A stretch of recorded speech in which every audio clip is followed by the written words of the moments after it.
Olá, paz do Senhor. Estamos aqui iniciando mais uma pré-aula da Escola Bíblica Dominical, aqui da IADIO. Nós temos como nosso pastor-presidente, pastor Sérgio Melfior, na coordenação do departamento da Escola Bíblica Dominical, pastor Eliseu Melfior. Eu sou o pastor Eliezer Fagundes e vou trazer para você aqui alguns subsídios da nossa pré-aula, da lição número 12, que tem como tema a bendita esperança, a marca do cristão. Estamos neste trimestre aí trabalhando a carreira que nos está proposta, o caminho da salvação, santidade e perseverança para chegar ao céu. Já na reta final do nosso trimestre, um trimestre muito abençoador, temos aprendido muito neste trimestre e hoje vamos ver sobre essa lição, então, a bendita esperança. Nos acompanhe com a sua revista, né, a sua Bíblia, também papel, caneta para anotar alguns versículos que vamos estar mencionando, alguns não estão aqui na nossa revista, para enriquecer a sua aula. O nosso texto áureo está em Tito, capítulo 2, versículo 13, aguardando a bem-aventurada esperança e o aparecimento da glória do grande Deus e nosso Senhor Jesus Cristo. A nossa verdade prática, a esperança cristã é a âncora que mantém a alma do crente firme diante dos dissabores em nossa jornada de fé. Então, essa esperança, né, que todo cristão tem no seu coração. E é sobre isso que vamos trabalhar. A nossa leitura bíblica em classe está baseada em Romanos, capítulo 8, versículo 18 ao versículo 25. Não vou fazer leitura, mas você faça a leitura, apresente para os seus alunos na escola dominical, e assim você vai ter essa base escriturística, né, para apresentar da melhor forma a lição para os seus alunos. O que é esperança? Eu trago para você um conceito da palavra esperança, né? Segundo o nosso dicionário Aurélio, é algo ou alguém que é alvo de uma expectativa, né? Ou confiança de que algo bom acontecerá. Ou ainda um outro conceito, né, teológico, virtude que completa a teologia, entre elas a fé, a caridade e a esperança. É um conceito bem simples para apresentar para os nossos irmãos, né, o que é esperança. Na palavra esperança, etimologicamente, ela deriva da junção do verbo esperar, né, esperar, e do sufixo ansa, né, que forma o substantivo abstrato derivado de verbos. Então, é esperar com ansiedade, com expectativa, algo desejado, né? Algo que ansioso, podemos assim dizer, né? Que aconteça de bom. Nós temos a nossa esperança, né? De dias melhores, nós podemos dizer, vivemos a esperança de ter um emprego, aquele que é jovem, a esperança de casar, de ser bem-sucedido na vida, tudo isso faz parte da palavra esperança, mas são coisas terrenas, coisas materiais. E o que a lição nos apresenta, que nós que estamos nessa carreira que nos está proposta, né, em direção ao céu, nesse estilo de vida caminhando aqui por esta terra, nós temos uma esperança além dessa esperança terrena, que é natural de todos os homens, uma esperança espiritual. E é sobre essa esperança que a lição está baseada. Vamos lá. Elementos, ainda dentro de uma introdução, né? Elementos que mantêm a nossa esperança viva. A Bíblia nos traz alguns elementos. Por exemplo, a fé.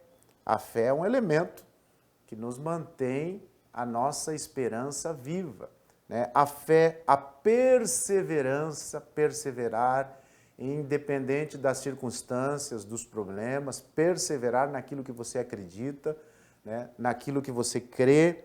A vigilância é outro elemento que mantém a esperança viva, sempre vigilante, sempre atento, né? Confiando naquele que nos salvou, né, que nos resgatou do pecado, e a alegria, manter um coração alegre, constante, né, sorridente, firmes, confiando em Deus, independente das circunstâncias, são elementos que mantêm a nossa esperança viva. Fé, perseverança, vigilância, alegria, consolo, né? Nós temos um Espírito Santo que é o nosso consolador. Independente dos momentos e circunstâncias que estivermos passando aqui nesta terra, nós temos um consolo, né, que é o Espírito Santo que está conosco. E esse consolo mantém essa esperança viva. Você pode levar isso para os seus alunos, né? Uma firmeza, uma convicção também é outro elemento que mantém a nossa esperança viva. Firmeza em quê? Firmeza na palavra de Deus, nas promessas de Deus, né? Um ânimo, o crente é uma pessoa animada, né? Alegre, feliz, porque sabe que Deus está no controle de todas as coisas. E a paciência. Citei esses 8 elementos para você levar lá para os seus alunos, né? E pensar neles um pouco. São elementos que nós, como crentes, temos na nossa caminhada de fé e mantém a nossa esperança viva, né? A paciência. São também elementos que encontramos no fruto do Espírito e que estão nos ajudando na nossa caminhada, tá bom? Leve para os seus alunos, então. A introdução, ela nos traz aqui, né? Desde que quando o crente nasce de novo, ele é convocado a viver uma vida de esperança. Então, essa esperança, ela é gerada pelo Espírito Santo no momento da nossa conversão. Quando ainda não nos convertemos, não aceitamos a Jesus como nosso Salvador, nós não temos essa esperança viva dentro de nós. Mas a partir do momento que aceitamos a Jesus como nosso Salvador, essa esperança brota, ela é gerada. E aí ela vai crescendo cada vez mais e mais. Em 1 Pedro, capítulo 1, versículo 3, diz: Bendito seja o Deus Pai de nosso Senhor Jesus Cristo, que segundo a sua grande misericórdia, nos gerou de novo para uma viva esperança, pela ressurreição de Jesus Cristo dentre os mortos. Então, essa esperança é gerada pelo Espírito Santo no momento da nossa conversão. A nossa palavra-chave, como você já deve ter notado, né, é esperança. O tópico número 1 vai trabalhar aqui para onde aponta a esperança do cristão. Então, aqui o primeiro subtópico, ele nos traz aqui um conceito do Novo Testamento sobre esperança. É uma expectativa favorável e confiante que se fundamenta ao que não se vê, ao futuro. Nossa esperança, que é gerada pelo Espírito Santo, através da conversão, é uma esperança em coisas que nós não vemos, mas acreditamos, temos fé pela palavra de Deus, cremos nas coisas sobrenaturais, né? E aqui o apóstolo Paulo vem trazendo sobre essa esperança. A nossa esperança não está em coisas materiais, mas sim espirituais. Em Romanos, capítulo 8, versículo 24, versículo 25 também, o apóstolo Paulo fala assim: ora, a esperança que se vê não é esperança, porque o que alguém vê, como o esperará? Né? E o versículo 25, mas se esperamos o que não vemos, com paciência o esperamos. Essa esperança que é gerada pelo Espírito Santo é algo que é gerado na vida do cristão e que nos leva para a eternidade. São coisas espirituais, não uma esperança terrena, uma esperança material, mas algo espiritual. Eu coloquei aqui também uma frase: a nossa esperança é algo vívido e real. Não se baseia em utopia e nem imaginação humana, mas em fatos revelados na palavra de Deus e confirmados pela história. Então, a nossa esperança ela não está baseada em ficções, né, em utopia, mas sim baseado em algo concreto, algo real, que é a palavra de Deus, que nós acreditamos, cremos na sua totalidade, né, que ela é a palavra de Deus, é a bússola para nossas vidas, é a nossa regra de fé, onde está pautado os nossos princípios, nossos valores, e através da palavra que essa esperança é gerada nas nossas vidas e confirmadas pela história. Não estamos colocando uma esperança em apenas algo, né, passageiro, mas em algo real, vívido, tá bom? Vamos lá. Nosso segundo subtópico, a esperança nas cartas do apóstolo.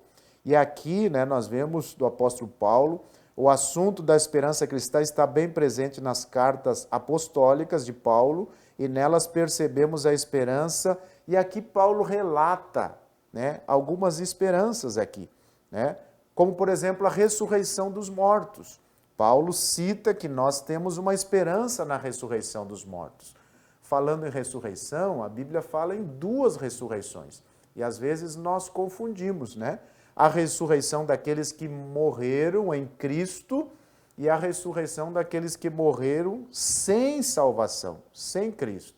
Então, essa primeira ressurreição daqueles que morreram em Cristo, os crentes, né, vamos dizer assim, está lá em Apocalipse capítulo 20, versículo 6, bem-aventurado o santo, aquele que tem parte na primeira ressurreição.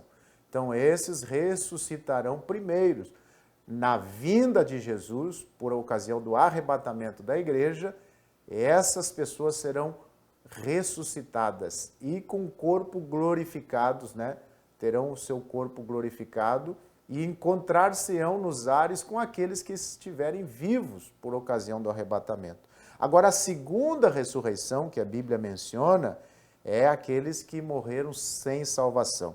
E eles ainda vão continuar durante a grande tribulação, e ainda vão continuar durante o milênio, e vão ressuscitar apenas após o milênio, é o que diz em Apocalipse, capítulo 20, versículo 5. Mas os outros mortos não reviverão, até que os 1000 anos se acabarem, né? Então, depois do milênio, os que morreram sem salvação ressuscitarão já para o julgamento. Então, essas duas ressurreições que a Bíblia menciona, é importante frisar para os seus alunos. O apóstolo Paulo também menciona na esperança do cumprimento da promessa. Deus fez promessas a ele e, por ocasião desse cumprimento das promessas, né, ele estava sendo julgado, estava passando por perseguições, e o apóstolo Paulo menciona isso lá em Atos, capítulo 26, versículos 6 e 7, né, sobre essa perseguição, mas era uma promessa que Deus havia feito a ele, estava se cumprindo. O apóstolo Paulo menciona também da esperança da justiça, né, Gálatas 5 e 5, a esperança do evangelho, Colossenses 1, versículo 5, a esperança do arrebatamento da igreja. É uma esperança vívida que nós, como crentes, devemos estar esperando esse acontecimento a qualquer momento. A gente fala a segunda vinda de Jesus, né? E é importante também frisar aqui para os nossos alunos, segunda vinda de Jesus, ela é em duas fases, né? A primeira vinda de Jesus foi quando ele nasceu, de uma virgem, né? Quando ele veio a esta terra. A segunda vinda é dividida em duas fases. O arrebatamento da igreja, que é a primeira fase, né, em 1 Coríntios 15, 52, que fala ali sobre o arrebatamento da igreja. Vamos ler aqui, 1 Coríntios 15, 52. Num momento, num abrir e fechar de olhos, ante a última trombeta, porque a trombeta soará e os mortos ressuscitarão incorruptíveis e nós seremos transformados. Essa é a esperança do crente, o arrebatamento da igreja. E nós temos uma segunda fase da vida de Jesus, que será após, né, a vinda, será então na vinda em glória, após a grande tribulação, quando Cristo virá juntamente com a igreja, aí será a sua vinda em glória. E isso aí está registrado lá em Mateus, capítulo 24, versículo 29 a 31. Então, essas duas fases do arrebatamento da igreja são esperanças vivas de cada crente. Olha só, o crente que está caminhando nesta jornada e não tem essa esperança, alguma coisa está errada. Ele deve estar com essa esperança viva, aguardando o arrebatamento da igreja. Quando acontecerá o arrebatamento? O arrebatamento não tem uma data específica, temos sinais. E esses sinais estão acontecendo. Guerras, rumores de guerras, o amor de muitos esfriará, tudo o que está acontecendo nos nossos dias, o mundo inteiro está esperando algo acontecer. Alguns pensam que é guerras e que o mundo vai ser destruído, por isso, por aquilo, Mas o crente sabe que é o arrebatamento da igreja que está próximo e os sinais vão se intensificando até esse acontecimento. Então nós caminhamos nessa jornada, andamos nessa jornada, mas com a esperança de que um dia Cristo irá arrebatar, buscar a sua igreja, virá buscar a sua igreja. Você tem essa esperança? Pode dar um glória a Deus? Aleluia, E o terceiro subtópico, Deus, o autor da nossa esperança. Aqui o comentarista traz, essa esperança é uma consequência do novo nascimento em Cristo Jesus, de modo que esse processo envolve uma obra plenamente sobrenatural e espiritual. É uma obra do Espírito Santo em nossas vidas, Então, mesmo nós passando por provações, por dificuldades, por perseguições, os dias em que nós vivemos, ideologias materialistas, ideologias humanistas, egoístas, narcisistas, relativistas, tudo isso vem para enfraquecer a nossa fé ou para roubar a esperança do crente, roubar a esperança do seu coração. Mas meio a essas ideologias e esses dias em que vivemos, nós devemos ter a nossa esperança firme no Senhor Jesus, porque quem prometeu foi o nosso Deus. E tudo que Ele prometeu está se cumprindo, já se cumpriu e ainda temos parte a cumprir. Em Romanos 15, 13, ora, o Deus de esperança vos encha de todo o gozo e paz em crença, para que abundeis em esperança pela virtude do Espírito Santo. Então não perca essa esperança no seu coração, mantenha ela viva, acesa essa esperança, porque breve Jesus vai voltar. Tópico 2, a perspectiva escatológica da esperança cristã. E aqui nós temos também o subtópico, a Bíblia focaliza o futuro. O segundo subtópico, que nós temos a esperança no porvir, traz consolo e alegria ao crente. E o terceiro, por que uma doutrina da esperança? Uma pergunta. Então vamos lá. Nós temos que entender, nesse primeiro subtópico, a perspectiva escatológica, a Bíblia focaliza o futuro. Deus traz aqui, desde o pecado, desde lá de Gênesis capítulo 3, o capítulo mais triste da Bíblia, onde o homem pecou, e o pecado provocou uma desarmonia na criação. Entretanto, Deus age para que tudo volte a ser perfeito, equilibrado e harmônico. Em Efésios capítulo 1, versículo 10, de tornar a congregar em Cristo todas as coisas na dispensação da plenitude dos tempos, tanto os que estão nos céus como os que estão na terra. Então, a partir da queda do homem, Deus faz uma promessa novamente. Deus renova a promessa. Em Gênesis capítulo 3, versículo 15, surge a promessa que da descendência da mulher sairia a solução para o homem, que era Jesus. Então Deus traz uma promessa de esperança na maior tragédia do homem. Ali começa uma promessa de esperança que viria alguém sem pecado, para pagar, ou seja, entregar a sua vida por todos nós. E esse alguém foi o Filho de Deus, Jesus, que veio a esta terra, e nós vemos de Gênesis, todo o Antigo Testamento, apontando para essa promessa. Foi o sangue de um animal ali vertido ali, né, no Éden, e aquele sangue representava o sangue de Jesus. Não havia ninguém, nenhum homem que pudesse perdoar o pecado, porque a raça humana estava contaminada pelo pecado. Através de Adão e Eva, toda a raça humana foi contaminada. Mas Deus fez um símbolo, né? Os animais foram sacrificados como símbolo para apresentar, era um sacrifício provisório, mas apontava para o sacrifício perfeito que foi feito ali na cruz do Calvário através de Jesus.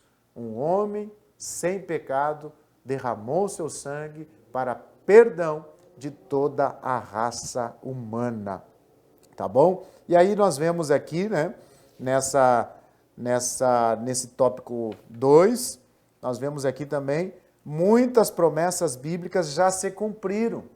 Nós vemos, né, muitas promessas. A esperança, o subtópico 2, a esperança no porvir traz consolo e alegria. Qual é o consolo do crente? Nós não estamos acreditando em algo ilusório, é algo real. Porque as promessas que Deus fez durante a sua palavra, várias delas já se cumpriram. Eu vou citar algumas para você. E você pode citar para os seus alunos. Por exemplo, havia uma promessa que o Messias viria, né? O Messias, Jesus, e ele veio. Né? Havia uma promessa que o Messias, né, entregaria a sua vida por perdão dos pecados de toda a raça humana. Ele entregou a sua vida, ele morreu na cruz do Calvário. Havia uma promessa que ele ressuscitaria ao terceiro dia, e ele ressuscitou. Havia uma promessa da descida do Espírito Santo, e o Espírito Santo desceu ali na festa do Pentecoste. Né? Havia uma promessa em Isaías 66:8 que em um dia nasceria uma nação. E em 1948, Israel foi elevada a nação independente e soberana, com um voto, né, na ONU, lá, com o voto de um brasileiro, Oswaldo Aranha, alegretense, da minha terra. Né? E nós louvamos a Deus. Tudo isso já se cumpriu. Israel se tornou uma nação em 1948, né? E agora, as promessas que estão aí na Bíblia, que ainda falta se cumprir, né? Os sinais da vinda de Jesus, nós estamos vivendo esses sinais. Estão aí, não precisa nem conhecer da Bíblia para ver que algo diferente está acontecendo. Enchentes, terremotos, né? Vulcões, a terra está gemendo, a terra está gemendo. E nós estamos vendo o amor dos homens esfriar, inversão de valores, ideologias totalmente contra a Bíblia, perseguições contra cristãos e assim por diante. Tudo isso são os sinais da vinda de Jesus. Né? Então, nós precisamos entender que se tudo isso já se cumpriu, por que eu vou duvidar logo do arrebatamento da igreja? Por que eu vou duvidar que Jesus vai voltar para buscar aqueles que estão se preparando para esse dia, que vive uma vida de santificação, de renúncia? Não podemos duvidar. Há uma certeza, há uma convicção. Essa esperança é algo real que deve estar em nossos corações. Temos a esperança que os acontecimentos escatológicos que a Bíblia menciona vão acontecer, né? No mundo de valores invertidos, de degradação moral, de violência e tantas coisas, mas o crente não pode perder essa esperança. Você pode glorificar a Deus e agradecer a Ele por essa esperança estar viva no seu coração? Glória a Deus, né? Vamos lá, subtópico 3, por que uma doutrina de esperança, né? A esperança, e aqui o comentarista traz, a razão de termos uma doutrina da esperança é porque confiamos na promessa da ressurreição dos que morreram em Cristo, da transformação dos que estiverem vivos por ocasião da sua volta. A nossa maior certeza que tudo que a Bíblia fala vai acontecer é porque Jesus nos dá essa esperança. Ele é a nossa maior certeza. Nós não estamos acreditando em alguém que passou, algum profeta, né? Alguém que mencionou, que falou, que escreveu alguns livros. Não, é alguém que morreu. mas ao terceiro dia ressuscitou. E não é só a Bíblia que confirma isso, a história confirma isso. A ciência confirma isso. Então, Jesus é alguém real, né? E nós temos a nossa esperança depositada nele.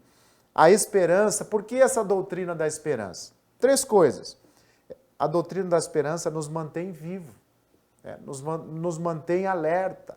A doutrina da esperança, né? Nós enfrentamos as lutas e adversidades de cabeça erguida, porque essa doutrina, ela nos traz essa confiança. E outra coisa, essa doutrina da esperança, ela nos mantém animados, confiantes, com fé, né? Com desejo de alcançar aquilo que estamos esperando, ansiosos, né? Como diz a etimologia da palavra esperança. Vamos lá para o terceiro tópico. O terceiro tópico, temos a esperança cristã como âncora da alma. A nossa esperança é como âncora. O comentarista traz aqui, né? Podemos descrever a âncora como uma pesada força, uma pesada peça, né, de ferro presa a uma corrente grossa e lançada ao fundo do mar com o propósito de manter o navio parado. Então a nossa esperança é como essa âncora. Nos mantém firme, convicto, né? Em tempos de relativismo. O que é relativismo? Não se tem certeza de nada, depende, não é bem assim, né? Tudo é relativo, nós vivemos esses dias, mas em tempo de relativismo, o crente, ele tem na palavra de Deus a sua âncora. E a sua esperança está baseada nessa âncora, né? Que é Jesus, que é a palavra de Deus. É algo firme, é algo que nada, não existe dúvida, não existem incertezas, nada nos afasta desta esperança. Podemos passar perseguições, lutas, dificuldades, mas dentro do nosso coração está essa certeza, essa convicção que breve Jesus vai voltar e que nós temos um lugar. Não se turbe o vosso coração. Credes em Deus, credes também em mim. Na casa do meu Pai há muitas moradas. Essa é a nossa esperança. Muitas vezes não temos uma morada aqui nesta terra digna, né? Um local prazeroso, né? Muitas vezes moramos em locais difíceis, né? Mas nós temos uma convicção que se continuarmos firmes, nós temos lá no céu um lugar nos esperando, né? Essa é a nossa esperança, nossa fé, nossa confiança. Glória a Deus, né? Não se surpreenda com as notícias desse mundo e não fique achando que o mundo vai melhorar. Confie em Deus. Coloquei a sua frase, né? Tenha um equilíbrio. Não se surpreenda com tudo que está acontecendo, até porque a Bíblia nos fala disso, né? Não deposite a sua confiança em pessoas, em políticos, no dinheiro, em tantas coisas, nos seus bens, tudo isso, né? A ferrugem, a traça, como a Bíblia fala, pode consumir, destruir, mas se a sua esperança estiver em Deus, você não será abalado. Então não se surpreenda com as notícias catastróficas, como também não pense que as coisas vão melhorar, né? Que se acontecer isso, se tal político assumir, se nós tivermos uma outra direção, não se surpreenda com essas coisas, né? Mas mantenha o seu equilíbrio, a sua fé, a sua âncora depositada em Deus, tá bom? Senão você pode se frustrar. E nós temos o segundo subtópico aqui, porque a esperança do crente é a melhor. Talvez algum amigo, né, ou pessoa que não é crente, diga, mas por que você me afirma, Eliezer, que a esperança do cristão é melhor que a dos outros, que a das outras religiões? Por exemplo, como é que você me afirma que o cristianismo é melhor que o hinduísmo, que a astrologia, né? Que a quiromancia, que a política? E eu te afirmo pela seguinte, né, razão. A nossa esperança está depositada, como disse o apóstolo Paulo, em Cristo. O cristianismo está alicerçado em Cristo, a nossa pedra fundamental. As outras religiões tiveram profetas, homens relevantes, mas morreram. E não se tem notícia de que algum deles houvesse ressuscitado, não se tem notícia, né, de alguma coisa desse sentido. Mas Cristo, ele morreu, mas ao terceiro dia ressuscitou e está à destra de Deus Pai. E vai voltar. Né? E nós sentimos ele dentro de nós através do Espírito Santo. Essa é a diferença. Né? O cristianismo, ele tem Cristo como firme, como a pedra fundamental, ele é a nossa rocha, né? É o nosso exemplo, ele ressuscitou e por isso nós também vamos ressuscitar, né? Vamos estar com corpos glorificados, vamos estar nas bodas do Cordeiro, vamos estar com o Senhor para sempre na eternidade. Tudo o que a Bíblia fala da escatologia, nós cremos, confiamos, estamos vendo os acontecimentos e os sinais que ele falou que iriam acontecer, estão acontecendo, então nós temos a nossa fé firme em Cristo Jesus e a nossa esperança, como disse o apóstolo Paulo, né? Podemos dizer que toda esperança fora de Cristo, ela é vazia. Esperança na política, ela é vazia, os homens podem nos decepcionar. Ah, mas eu vou ter esperança no socialismo, no comunismo, no capitalismo. O capitalismo é melhor, o socialismo é melhor, são ideologias, né? São políticas que os homens falham. Mas quando a nossa esperança está depositada em Cristo, né? Outra esperança fora de Cristo, ela é vazia, ela é passageira, né? Mas a esperança em Cristo, ela é eterna, ela é segura, né? Ela tem o seu propósito e é por isso que a nossa esperança, ela é real. A esperança do crente é verdadeira. E encerrando a nossa lição, né, terceiro subtópico, mantendo firme a esperança. Né? À luz do Novo Testamento, afirmamos que a segunda vinda de Cristo é o grande motivo para o crente permanecer firme e manter a sua esperança. De modo que isso requer uma vida de pureza para desfrutar da promessa de ser como Jesus é. Então, a nossa esperança está baseada em Cristo. E o crente está esperando o próximo acontecimento. Qual é o próximo acontecimento? O arrebatamento da igreja. E como eu posso ter essa esperança? Talvez você me pergunte, né? Pastor Eliezer, como eu posso ter essa esperança? O que eu devo fazer para me manter firme nesse propósito e subir com ele quando ele vier buscar a igreja? Primeira coisa, uma vida de santificação. Nós já vimos durante esse trimestre, né, sobre isso, mas somente para reforçar aqui, na nossa caminhada nesta terra, nós precisamos viver uma vida de santificação. Quando eu busco a santificação, eu me separo do pecado, eu deixo o pecado para trás, né? Uma vida de oração. O crente, ele precisa ter essa comunhão, a oração nos traz comunhão. Uma vida da leitura da palavra, né? A leitura da palavra faz com que os princípios e os valores estejam implícitos em mim, arraigados em mim, né? E que eu viva esses valores. Não basta eu conhecê-los, eu preciso viver a palavra. Então eu tenho que ler a palavra. A palavra tem que ser algo diário. Jejum, né? São disciplinas do crente. A vigilância.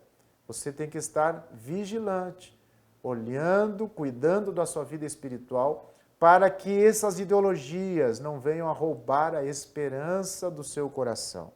A perseverança, né? A Bíblia fala que nos últimos dias o amor de muitos esfriará. Quantos estão aí desanimados, né? Esfriaram na sua fé, mas o crente valoroso, ele se cuida, ele é vigilante, ele persevera, ele ora, ele jejua, ele está nos cultos, né? Está na escola dominical, está buscando os dons espirituais e aí ele está com a sua esperança viva.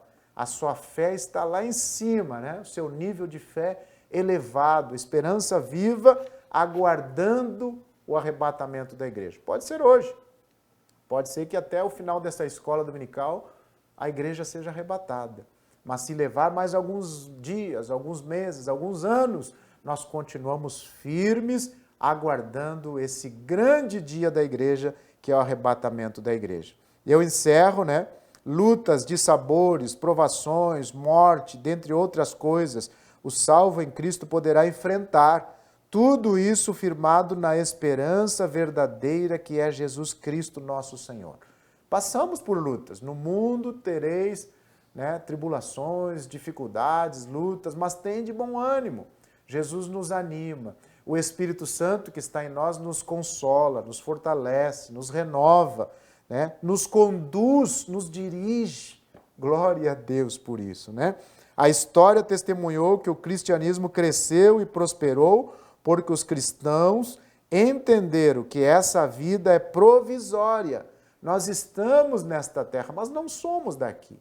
Nosso lugar é lá no céu, Então, o cristianismo cresceu por quê? Porque o cristão entendeu que toda a esperança deste mundo são coisas passageiras, mas a nossa esperança real, a nossa âncora, está em Jesus e na vida eterna.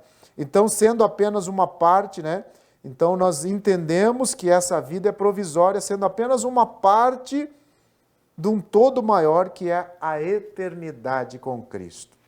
E eu encerro dizendo para você, você está preparado para essa eternidade? Você está aguardando o arrebatamento da igreja? Continue firme, buscando ao Senhor, e que Deus venha abençoar a sua vida, a sua família, o seu ministério, a sua casa. Que a bênção do Senhor esteja sobre você e sobre a sua família, em nome de Jesus. Amém.